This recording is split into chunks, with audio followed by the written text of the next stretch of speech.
Prologue. May customer pa dun oh. Bilisan mo, wag kang tumunga nga lang dyan. Pagalit na sigaw ni Aling Marta saka tinulo ang mesa kung saan may bagong kadarating pa lang na customer. Okay po. Walang sigla kong tugon dito at saka lumapit sa bagong dating na customer. Di ko alam kung ba't lagi nakasinghal palagi si Aling Marta sa akin eh. Mabait naman siya sa ibang empleyado niya pero sa akin sobrang strikta. Siya ang may-ari nitong restaurant na kung saan ako nagtatrabaho. Actually, her son, Kuya Matias, was the one who hired me, not her. Kahit nung unang pasok ko pa lang, lagi na itong nakasigaw sa akin. I just let her. Sino ba naman ako para sagutin siya, 'di ba? Kahit naman pa paano malaki ang kinikita ko sa trabahong to. Siya pa rin naman nagpapasweldo sa akin. Pagkatapos kong kunin ang order nila, naglakad na ako papunta sa kusina nang biglang tumunog ng malakas ang ringtone ng cellphone ko. Hudyat na may tumatawag. Tumingin muna ako sa paligid para siguraduhin na hindi nakatingin sa akin si Aling Marta. Pasimple kong kinuhang cellphone sa bulsa ng suot kong apron. Hindi ko alam kung bakit bigla na lang akong kinabahan sa hindi maipaliwanag na dahilan. Tumabi muna ako sa pinakagilid para masagot ang tawag. Nagtaka agad ako na makitang rumihistrong pangalan na nakababatang kapatid kong lalaki ang tumatawag. Kahit ayoko man mag-isip ng masama ay hindi ko na mapigilan. Kahit na alam kong papagalitan na naman ako ni Aling Marta kapag nakitang narito lang ako sa gilid na lumapit. Mas importante na masagot na naman ako. Ang tawag na nakababatang kapatid dahil kahit hindi ko man aminin, kumakabog na ang dibdib ko sa kaba. Wala sa sarili ko tong sinagot at ang malakas na hagulhol ang sumulubong galing sa boses ng aking kapatid. Bigla'y bumilis ang tibok ng puso ko at nanlamig ang kamay dahil sa narinig. Minsan ko na lang marinig na umiiyak ang kapatid ko kaya parang alam niyang tamang hinala niya sa nangyayari. Ate, si Mama, bilisan mo pumunta ka na dito sa ospital? Pagkarinig ko pa lamang iyon galing sa kabilang linya, mabilis kong tinanggal ang suot na apron at agad tumakbo papalabas. Cassandra, where are you going? Hindi pa tapos ang trabaho mo. Huwag ka nang babalik ditong bata ka ha? Malakas ang boses na umalingaw sa apat na sulok ng silid sa galing sa amo ko. Ngunit tila ba namanhid ng buo kong isip at wala na ako iba pang pakialam kung hindi ang kalagayan ng aking ina. Ate! Narinig kong tawag sa akin ng kapatid ko na makarating ako sa nasabing ospital. Nakita ko itong nasa harap ng ICU, kaya patakbo ako lumapit dito. Ano nangyari kay Mama? Nag-aalalang tanong ko sa kapatid. Bigla na lang siyang inatake sa puso. Buti na lang kasama niya ako sa bahay kanina, kaya nakahingi pa ako ng tulong para madala siya agad dito sa ospital. Paliwanag na kababatang kapatid ko na nasa edad 12. Napaupo ako sa upang nasa harap ng ICU. Sobra nag-aalala talaga ako kay Mama. Ilang minuto lamang ang aming hinintay at lumabas ang doktor na naguhubad ng mask. Dok, kamusta na po si Mama? Mabilis sa tanong ng kapatid ko sa doktor. As of now, she is fine but we should conduct a heart transplant as soon as possible. I hate to say this pero mabibilang na lang sa daliri ang kanyang pananatili dito sa mundo kung hindi agad to maaoperahan. Sagot nito. Napahagat ako sa aking labi at pilit itinatago ang luha na nais nang kumawala. How much will be her operation, Doc? Tanong pa niya rito. It might cost too expensive since she needs a heart transplant. Napaawang ang labi ko sa narinig. For Pete's sake, mahal talaga ang mababayaran namin and where can I find that kind of money? Kahit siguro magtrabaho ko magdamag, hindi ako makakaipon ng malaking pera. Napahilot ako sa aking sentido, saka muling napaupo sa upuan. You should find a way to pay the bill before the schedule of her operation and it's 3 days from now. Sambit ng doktor bago nagpaalam. Napaawang ang bibig ko nang maalalang sinabi ng doktor. 3 days? Saan ako kukuha ng malaking pera sa 3 araw? Ate, paano na yan? Naiiyak na sambit ng kapatid ko. Naiiyak na rin ako pero pinipigilan ko lamang dahil ayokong makita ko ng kapatid ko na nasasaktan. Dito ka lang, maghanap ako ng paraan. Tugon ko rito habang hinihimas ang kanyang buhok. Nilitian ko siya para sabing malalampasan din namin ang lahat ng to. Wala sa sarili ako naglakad, papalabas ng ospital. Parang pinagsakluban ng langit at lupa ang mukha ko. Hindi ko alam kung saan ako kukuha ng pera. Siguradong malaking gastos yun at wala akong kaalam-alam kung saan ako makakahiram o makakakuha ng pera. May trabaho pa ako pero bukas, alam ko, hindi na ako makakatapak pa sa lugar na iyon. Dahil sa galit ni Aling Marta, tsaka sigurado din ako na kulang ang sahod ko dun sa pagpapaopera kay Mama. Nasa ikalawang baitang na ako sa hagdan nang may bigla na lamang akong may nadamang kamay na nakapatong sa balikat ko. Thanks God!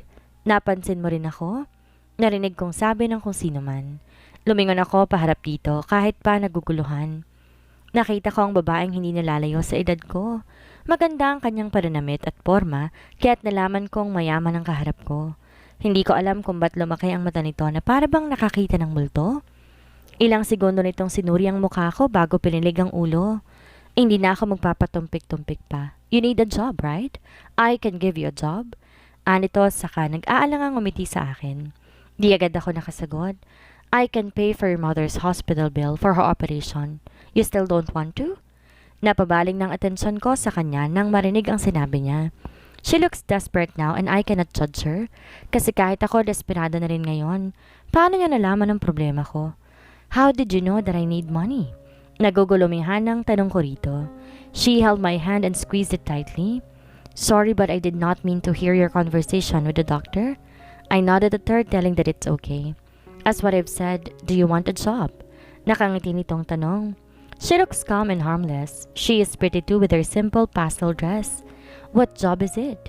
Desperada na akong desperada, pero kailangan ko ng pera para sa operasyon ng mama ko. I will do anything for my mother. Kung ang babaeng tong makakatulong sa amin, sigurado, tatanawin ko tong malaking utang loob. You just have to pretend to be Mr. Idleman's wife. You're going to be the substitute wife? I don't know what's got into me. I just nodded, without even thinking of the consequences. Cassandra's POV. Follow me, this way. Nagtaka akong muli, kaming pumasok sa entrada ng ospital, pero hindi ko magwang magtanong dahil nahihiya ako at hanggang ngayon ang babayarin pa rin sa ospital ang inaalala ko. Pumasok kami sa loob ng pribadong kwarto. Nasa pinakadulo to ng ospital at kahit sinong tao hindi magagawi dito. San tayo? Tanong ko rito. Sandali siyang lumingon sa likod niya para tingnan ako tsaka tahimik na muling nagpatuloy sa paglalakad. Malalaman mo rin.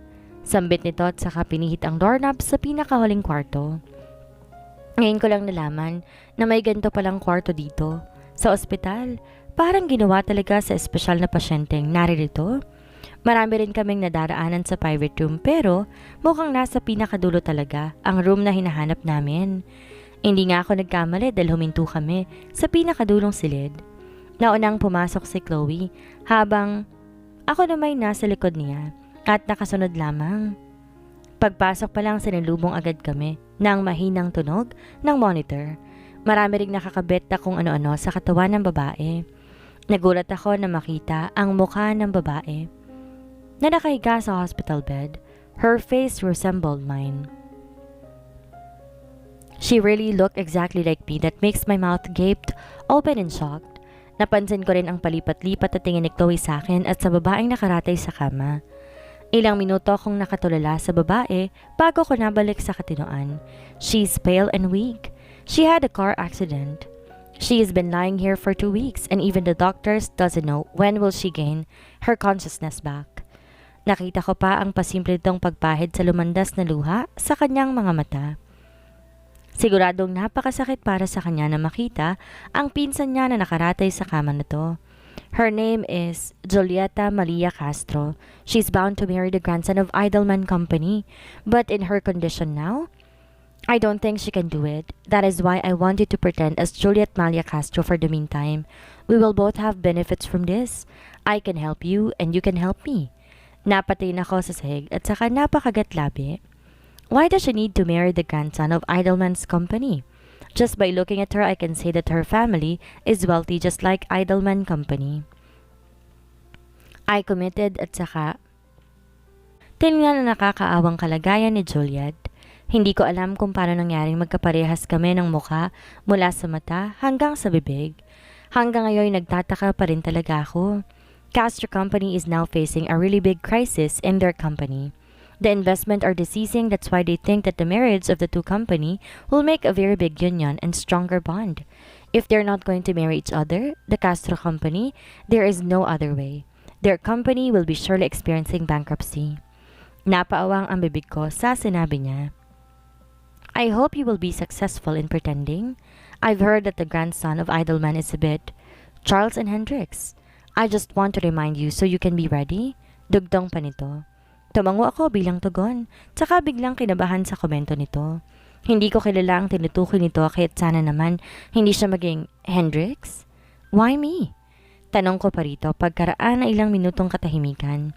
Aside from you need a job to pay your mother's hospital bill, I also investigated you 1 week ago, and I'm sorry for doing that without your consent. You seem to be resemble Juliet's face. Napatango-tango naman ako. It's okay. Hindi ba nagtatakang pamilya niya kung bakit hanggang ngayon wala pa ring Juliet ang bumabalik sa kanila? Napayo ko naman siya sa tinanong ko. It is all my fault. Kung hindi ko niyayang mag-unwind sa Juliet sa isang bench, hindi to mangyayari. On the way pa uwi na siya when she met the accident. Ang alam ng pamilya ni Juliet, nasa bakasyon pa rin siya kasama ko. Tinapik ko siya sa kanyang balikat, tsaka marahas sinaplot iyon para i-comfort siya. I hope she recovers quickly. I miss my cousin so bad. I will wait for her until she wake up. Nag-aaralang usal nito.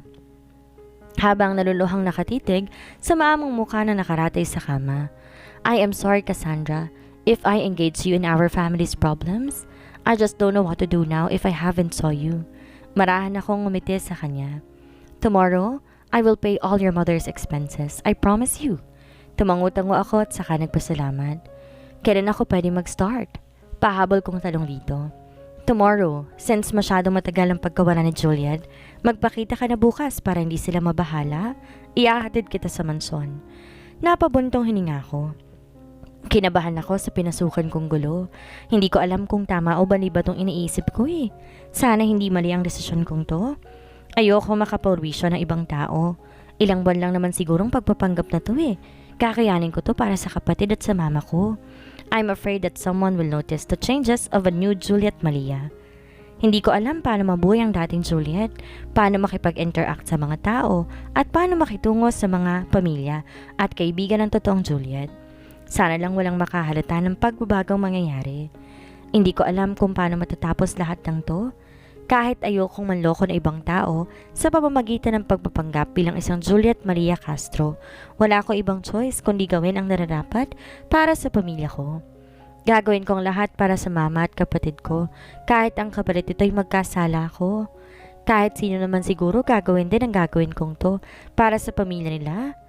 Ayokong nakikitang nahihirapan ang mama ko. Ayokong nakikita siyang nakahiga sa kama at maputla. Gusto ko bumalik yung dating saya ng pamilya namin, kahit kaming tatlo lang ni mama at ng kapatid ko. May flower shop akong naipatayo pero alam ko, hindi sapat ang kikitain ko para sa pagpapagamot kay mama. Kaya kahit ano mangyari, I will take the risk. Don't tell anyone about our secret. It is for your own sake, Cassandra.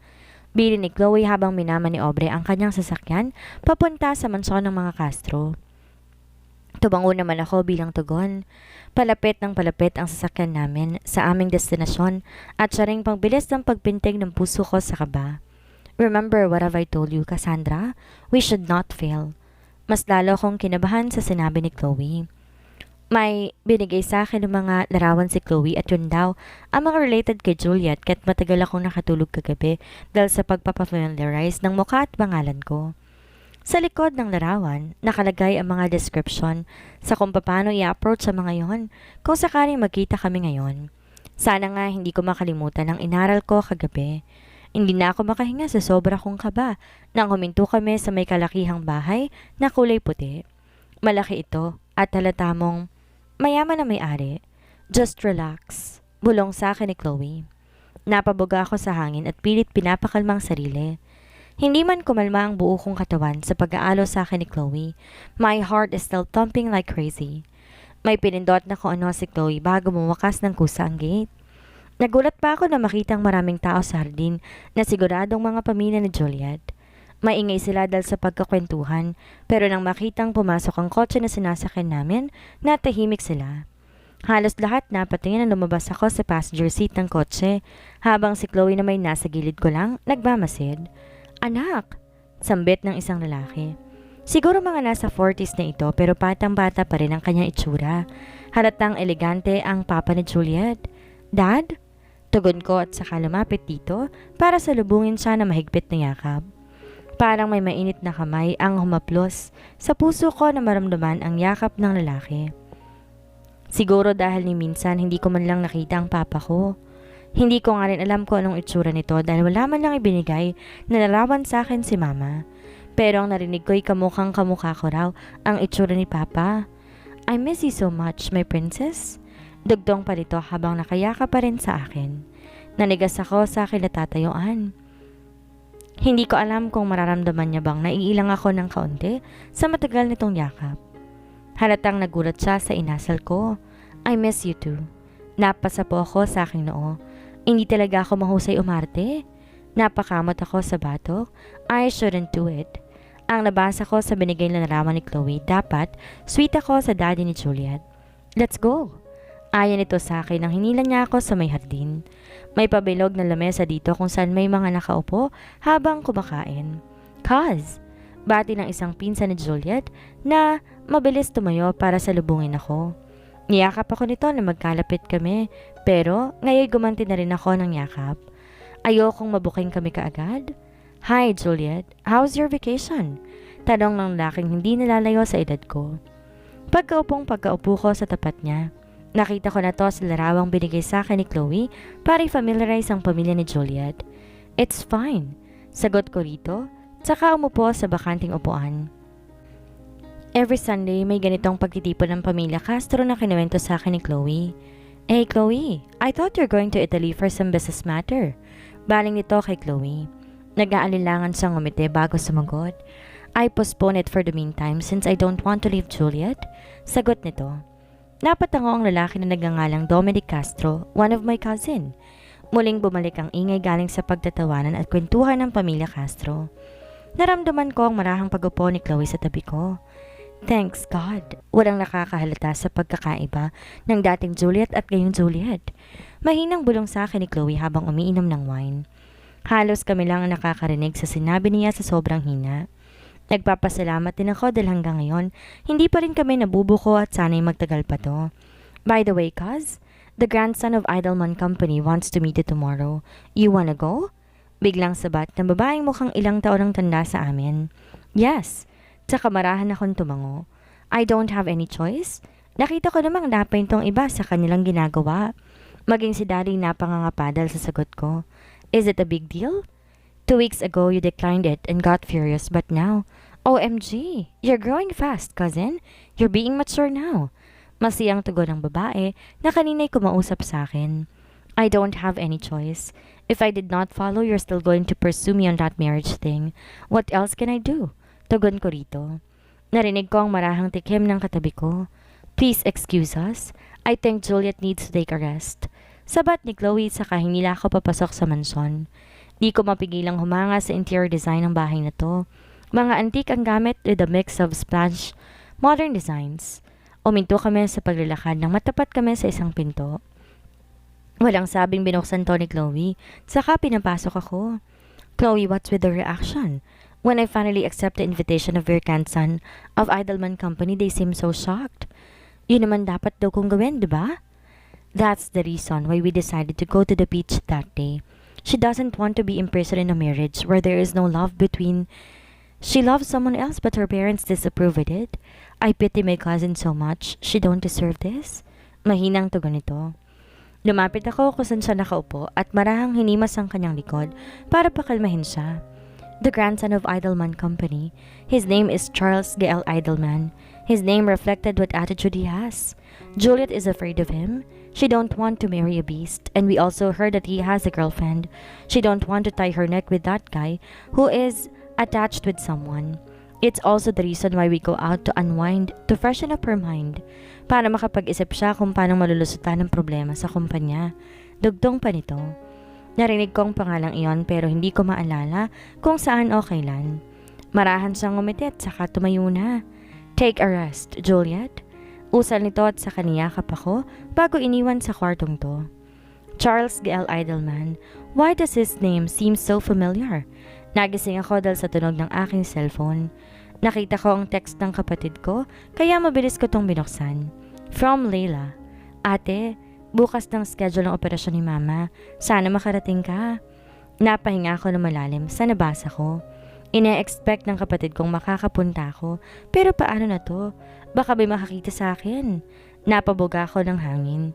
Gustong gusto ko na akong unang makita ni Mama pagmulat ng kanyang mata. Anong gagawin ko?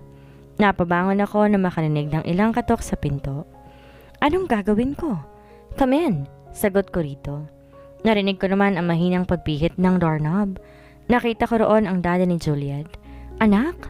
Lumapit to sa aking ama. Umupo to sa gilid ng kama ko at saka mabining hinimas ang buhok ko. Good morning, Dad. Napangiti naman siya sa sinabi ko. Good morning too, my princess.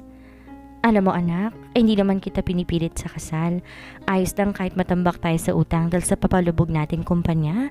Ayoko makita kang nahihirapan na magsakripisyo. Ayokong nalulungkot ka. Dugdong pa niya at saka marahang sinanda ng aking ulo sa kanyang balikat. Ang sarap sa pakiramdam na may ganito akong magulang kahit na hindi naman talaga ako ang tunay na Juliet. Ni minsan hindi ko nakita ang papa ko simula nung isilang ako. Kaya napakasaya ko dahil ang naninanayan ako na malalapitan kahit hindi naman totoo.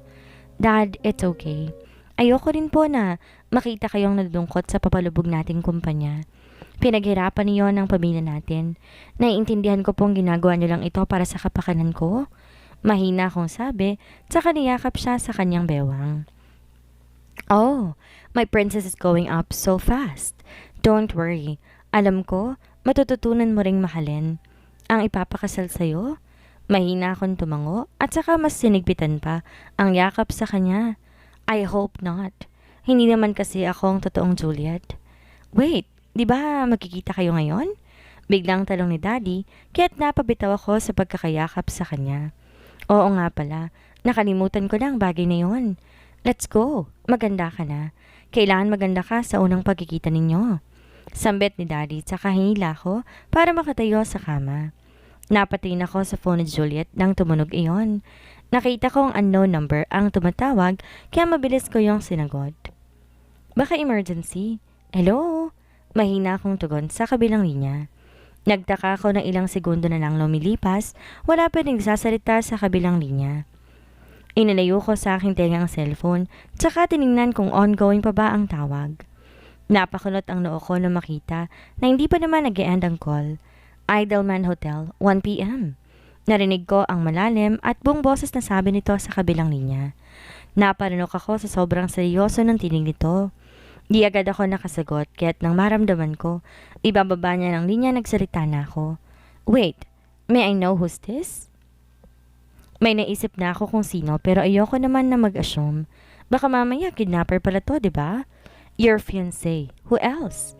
Halata ang boses ito sa pagsasarkastiko na tugon. Sasagot sana ako pero bago ko magawa iyon, narinig ko na ang pagtut sa kabilang linya. Senyales na ibinabana niya. Tama nga ang iniisip ko na siya yun. Pero wait, Idleman Hotel? Akala ko ba sa restaurant ang punta namin since yun naman talaga ang kasagarang pinupuntahan ng mga nagde-date? Napasa po ako sa aking noo. Sino ba nagsasabing date ang pag-imbita niya sa akin? Napatingin ako sa side table ko sa nandoon ang orasan. 12:00 na. Katatapos lang namin magtanghalian kaya mabilis akong pumunta sa banyo para maligo. Pagkatapos ay nag-ayos na ng sarili. Kailangan talagang mag-ayos ng sarili dahil baka biglang mag-backout ang fiancé ko kapag nakitang mukha kong wala ng kulay. Pati labi ay namumutla na kaya naglagay ako ng kaunting lipstick and done. Nagsuot lang ako ng simple vintage dress and sandals. Dahil yun lang ang nakita kong simpleng damit ni Juliet sa kanyang cabinet. Ang iba'y masyado mga revealing at maninipis ang tela.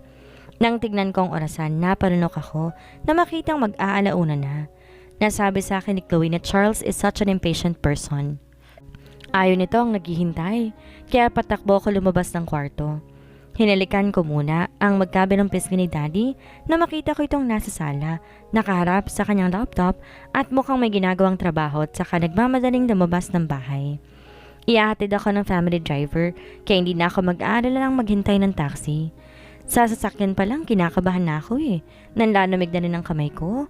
Hindi ko pa nakikita ang fiancé ko kaya hindi ko to makikilala kung magsasalubong man kami.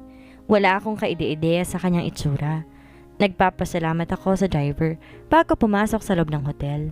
Ano nga bang gagawin namin dito? Ano nga ba sa tingin mo, Cassandra? Maglalaro ng baraha? Napailing ako sa iniisip. Nilibot kong paligid at naghahanap ng clue kung nandito ba si Mr. Idleman pero wala ko napansing kakaiba kaya lumapit ako sa receptionist. Hello? Nandito po ba si Mr. Charles Gale Idleman? Tumingin muna siya sa akin. Mula ulo hanggang paa bago tumingin sa kanyang monitor. Yes, may I know your name? Tanong nito habang di pa rin nawawala ang mapang insulto nitong tingin. Di ko na lang pinansin baka ma-stress lang ako. Juliet Maria Castro? Muntikon ka lang mabigkas ang totoong pangalan ko. Buti nilang napigilan ko. Mukhang nagulat siya na marinig ang pangalan ko at saka napayo ko. Mr. Idleman is impatiently waiting for you, Miss Castro. He's now at the top floor. Tugon ito kaya tumango ako. Nagpasalamat ako sa kanya bago umalis. Sumakay ako ng elevator at pinindot ang pinaka-top floor. Ilang minuto lang nakarating na nga ako. Kinakabahang pinindot ko ang doorbell pero nagtaka ako. Wala man ang nagbukas. Sinubukan ko tong buksan kaya't nagulat ako na makita na hindi to nakalock. Mabagal ako naglakad papasok sa kanilibot ang tingin. Black and white ang team ng kondong to. Lalaking talaki talagang may-ari. In fairness, ang linis ng loob at ang bango, amoy lalaki. Naistatwa ako sa aking kinatatayuan na makarinig na mahinang ungol dahil sa nasasaksihan, kundi dahil sa mukhang nasasarapan. Oh my gosh! Kahit nakatakip na ako sa aking tenga, narinig ko pa rin ang ungol na yon. Kaya napagdesisyonan ko na itong tingnan, kahit na parang pumapantig ang ulo ko sa naririnig. Mukhang galing to sa kusina kaya't naglakad ako papalapit doon. Naparunok ako. Halos manginig ang kamay at tuhod ko habang nanlalaki ang mga mata dahil sa nakikita kanina. Ngayon naman, may virgin eyes. Oh my gosh! Hindi ko inakalang ganito ang sasalubong sa akin. He should have known na darating ako tapos itong makikita ko. How dare him? I cannot blame Juliet for not liking the setup with that Charles man. Dapat nagpalit na lamang ako. What should I do? What should I do?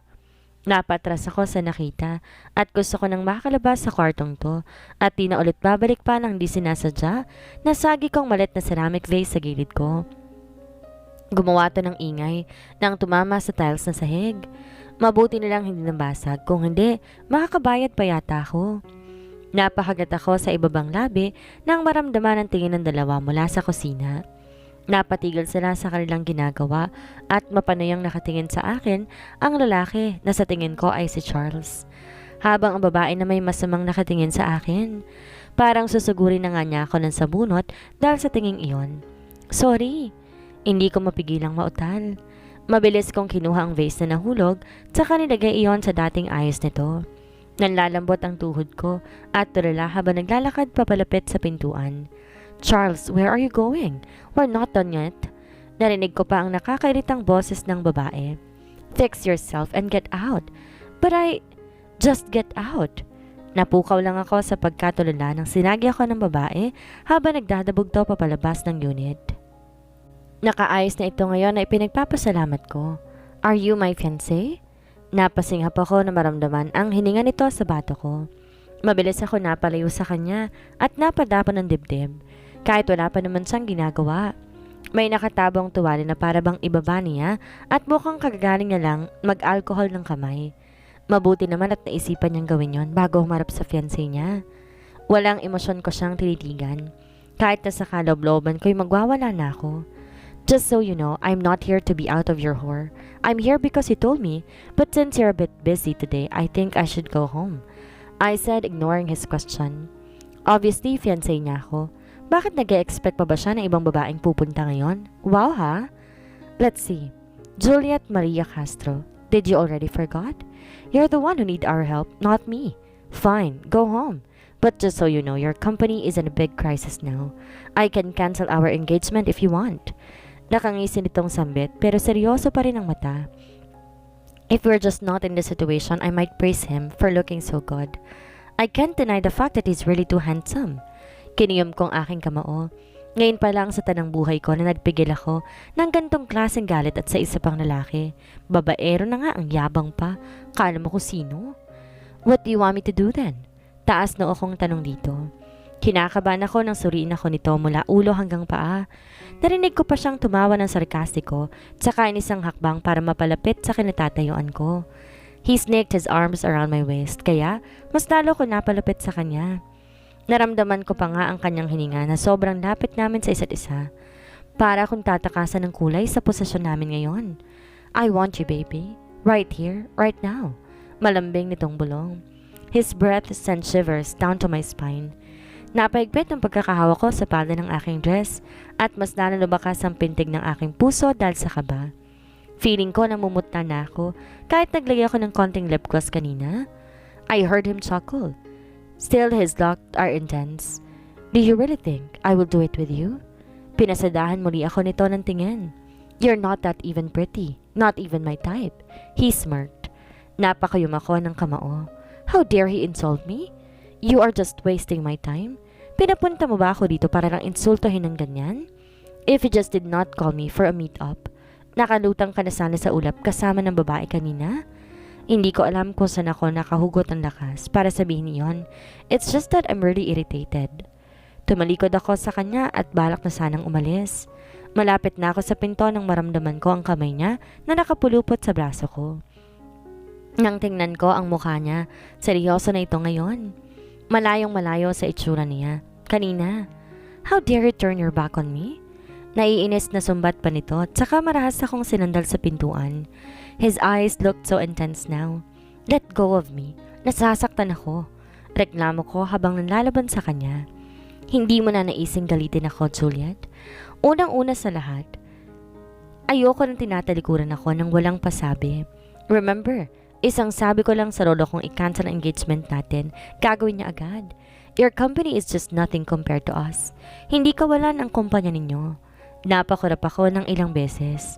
Nanginginig ang tuhod ko pero tinago ko lamang yon. Ayoko na makita niya ako ng hihina. Please, pakawalan mo na ako. Nauutal pang sabi ko. Pero parang mas lalo yata siyang nagalit sa akin.